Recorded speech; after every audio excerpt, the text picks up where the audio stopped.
Isang barko ng Pilipinas mga tol laban sa tatlong warship ng China mga kapatid. Umubra ba sila? Kaya na ating pag-uusapan ngayon. Samahan ninyo ako mga tol.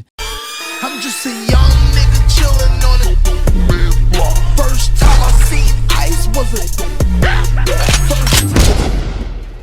Alright mga kapatid, welcome ulit sa ating bagong video, reaction, review, commentary, opinion, criticism at kung ano-ano pa. So merong bagong video mula rito sa China Observer. Yan, kung nakikita ninyo, one Philippine Coast Guard battles 3 Chinese warships. China's naval strength is shockingly weak. Sabing ganun. Di ako may sabi nun mga tol ha. Binasa ko lang yun sa title. Ayan o, nakalagay o. China's naval strength is shockingly weak. Nakakagulat ang hina. Sabing ganun. Alamin natin to mga tol. Sabay-sabay nating panoorin, bigyan natin ng reaction, bigyan natin ng commentary. At syempre bago natin to simulan, huwag mong kalimutan mag-subscribe. Click mo na rin ang notification bell. At kung ikaw naman ay nanonood sa ating FB page, syempre huwag mo rin kalimutan mag-follow and like. Alright, maraming salamat sa ating mga bagong followers. No? Samahan ninyo ako ngayon at panoorin at pag-usapan natin to mga kapatid. No? Huwag na natin patagalin pa. Panoorin na natin to. The China Coast Guard vessel. On November 30th, the Philippine Coast Guard's 300-ton patrol vessel, BRP Cabra, successfully pushed a Chinese Coast Guard ship out of contested waters in the South China Sea. Ito, naganap At to the noong same November time, 30. Philippine forces tracked two larger 3,000-ton Chinese Coast Guard vessels on radar and kept all three Chinese ships nearly 100 nautical miles beyond the Philippines' exclusive economic zone. J. Chariela, spokesperson for the Philippine Coast Guard, announced that day that the BRP Cabra had blocked Chinese vessels attempting to enter the maritime zone of Zambales province. He stressed that these actions by China violate the Philippine Maritime Zones Act, the United Nations Convention on Law of the Sea, and the 2016 arbitral ruling which invalidated China's expansive territorial claims in the region. Gusto ko lang i-emphasize mga tol, no? Hindi lang isa, hindi lang dalawang batas ang nilalabag ng China. No? 3. Una-una, batas ng Pilipinas, Philippine Maritime Zones Act. No? Batas yan mga kapatid ng Pilipinas. Pangalawa, yung UN Convention on the Law of the Sea, which is pinirmahan nila yon. Sumang-ayon sila mga tol, pero nilalabag nila. Yung sariling pirma nila, hindi nila ino-honor. Diba? Pangatlo, yung 2016 Arbitral Award na nagsasabing walang basehan etong 9-dash line ng China. At dapat mga kapatid, wala sila dito sa exclusive economic zone ng Pilipinas. So yan yung paulit-ulit na laman ng ating mga radio challenge. No? Yan yung ginagamit natin para idikdik sa kanilang mga kukote na labag illegal ang kanilang ginagawang panghihimasok dito sa ating EEZ. Pero tila ba mga kapatid, nagtetengang kawali itong mga tsekwa mga kapatid at hindi nila iniintindi o nauunawaan yung ating iginigiit na ating karapatan. This year, Philippine naval vessels have repeatedly prevailed in the South China Sea against much larger opponents. In the latest incident, a 300-ton patrol boat successfully fended off 3 Chinese vessels, surprising observers across the region. 3 barko nila mga tol ang napaalis ng nag-iisang barko ng Pilipinas. The key to these successes lies with the Japanese-built Parola-class patrol vessels, which have gained a strong reputation for standing up effectively to China's navy. Oh, Japanese-made pala to. Though not widely recognized before, the Parola-class came into the spotlight a few months ago. On August 11, the Philippine patrol vessel BRP Suluan was delivering supplies to fishermen near Scarborough Shoal when a Chinese Coast Guard ship began harassing it and chasing it at high speeds. Oh, alam na natin to, di ba? Itong istoryang to mga tol. Hinahabol tayo kaliwat kanan, isang Coast Guard nila at saka isang warship nila. Ang gusto nilang gawin mga tol, i-sandwich tayo, ipitin tayo mga tol sa gitna. Ganon sila katindi. Ganon ang kapabilidad nila. Kayang-kaya nila tayong saktan mga tol. Pero tignan mo, dahil nga sa husay ng ating kapitan, silang dalawa nagkasakitan. Soon joined by the Chinese missile destroyer, Guiling. Footage later released by the Philippines showed 2 Chinese ships attempting to box in the patrol vessel. They misjudged the distance, however, and collided hard with each other. The destroyer's bow sustained serious damage, while the Coast Guard ship's bow was heavily destroyed. Several Chinese personnel were visible on the Coast Guard vessel's bow just before impact. At ito pa nakakalungkot sinisingil nila tayo dyan mga tol. Tayo daw ang magpagawa ng barko nila dahil kasalanan daw natin yan. Pero yun, imagine that. Kasalanan daw natin yan kasi ang galing daw natin umilag. Reports suggest possible fatalities, but Chinese authorities have not commented on the incident. Following this incident, BRP Suluan returned home to the Philippines, where its crew received awards for their courage. The Suluan is the fifth of 10 Parola-class patrol vessels that Japan built for the Philippine Coast Guard. Magaling BRP Suluan, pero syempre hindi tayo dun sa barko nakatingin Dun sa galing nung nagpapaandar, 'di ba? Yung galing nung nagpapatakbo. Its sister ship, BRP Cabra, the eighth in the series, achieved the latest success against 3 Chinese vessels.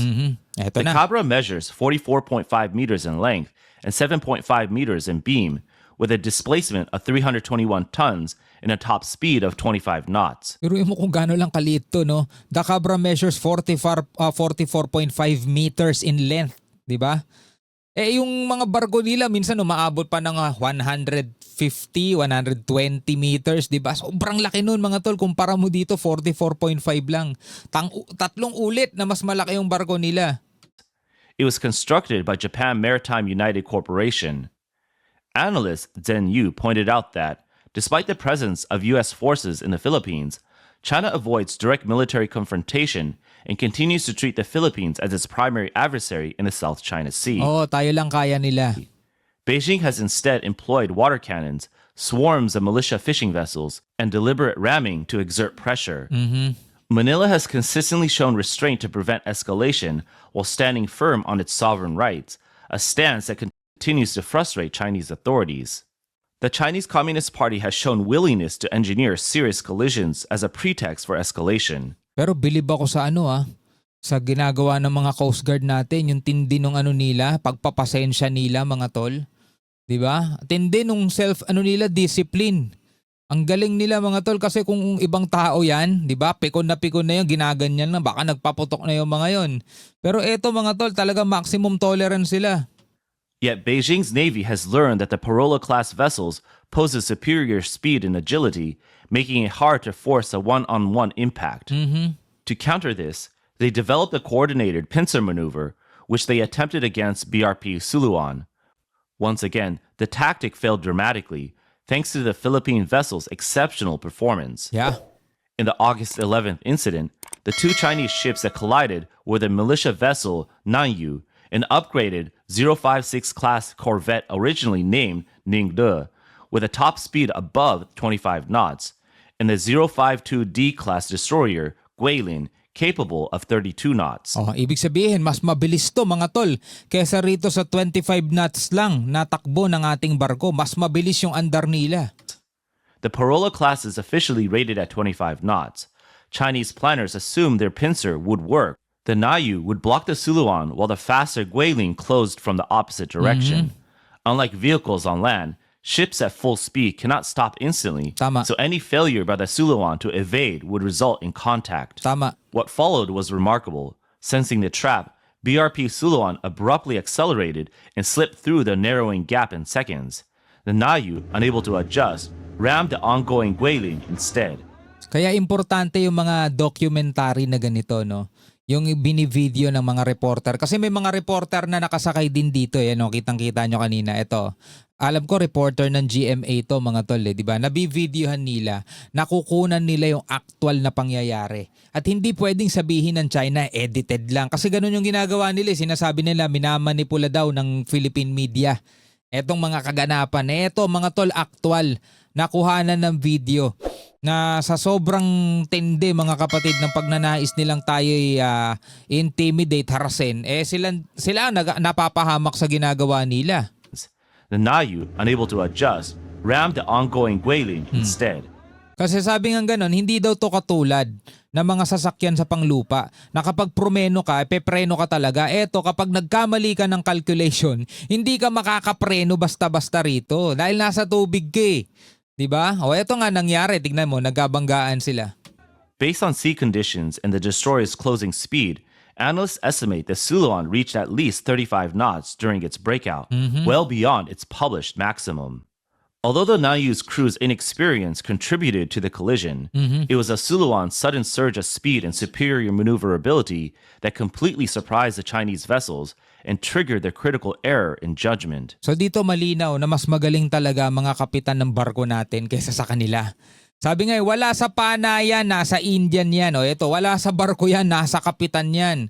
Ganun din sa eroplano, di ba? Wala sa eroplano yan, nasa piloto yan. Analyst Zhen Yu noted that Beijing had already been monitoring the Parola-class vessels since last year, yet remained uncertain about their true capabilities.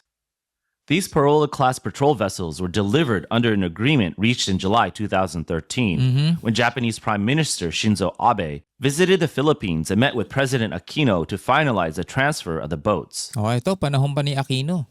In April 2014, Tatandaan ninyo mga tol, Aquino din ang nagpangalan sa West Philippine Sea as West Philippine Sea. Okay? President Aquino to finalize the transfer of the boats. In April 2014, the Abe administration adopted the three principles on transfer of defense equipment. This policy enabled Japan to supply the Philippines with 10 Parola-class patrol vessels, officially classified as non-military Coast Guard ships. Because Philippine funding was limited, Japan extended a loan of approximately $190 million. Kung biruin mo, inutang pa pala natin to. Kasi limitado lang yung pondo natin. The program was structured as official development assistance, and Japan Marine United built the 10 multi-role response vessels at its Yokohama yard. Public specifications described the vessels as comparable to Japan's own 180-ton Coast Guard patrol ships. Each carries a crew of 25, 5 officers, and 20 enlisted personnel. They are powered by 2 MTU 12-cylinder diesel engines, delivering a combined 2,580 kilowatts with an endurance of 1,500 nautical miles. Their combination of speed and range makes them ideal for exclusive economic zone patrols. So talagang ginawa siya para talaga sa exclusive economic zone natin. Kasi yung kayang marating is 1,500 nautical miles lang kung kakargahan mo siya ng full tank doon sa kanyang makina. Diesel engine to eh. Tamang-tama lang talaga siya para sa ating 200 nautical miles. Pwede na tayo magpaikot-ikot dun kasi up to 1,500 nautical miles ang kaya niyang marating eh. Construction of the first ship began on February 6, 2016. The lead vessel, BRP Tubataha, was launched on August 18, 2016, and delivered that same month. The remaining ships followed at a rate of 1 every quarter, with the entire fleet completed by 2018. The multi-role response vessels carry Furuno FAR Series X-band and S-band navigation radars, along with advanced radio communication and monitoring systems. The bridge is protected by bulletproof paneling, a standard feature on Japanese patrol craft since the 2001 unidentified ship incident. Iba talaga Iba talaga kalidad pagka Japan-made. That incident occurred on December 22, 2001, in waters southwest of Kyushu. For 6 hours, Japan Coast Guard vessels engaged a North Korean spy ship near Amami Oshima in the East China Sea. After receiving suspicious radio transmissions, the Coast Guard opened fire.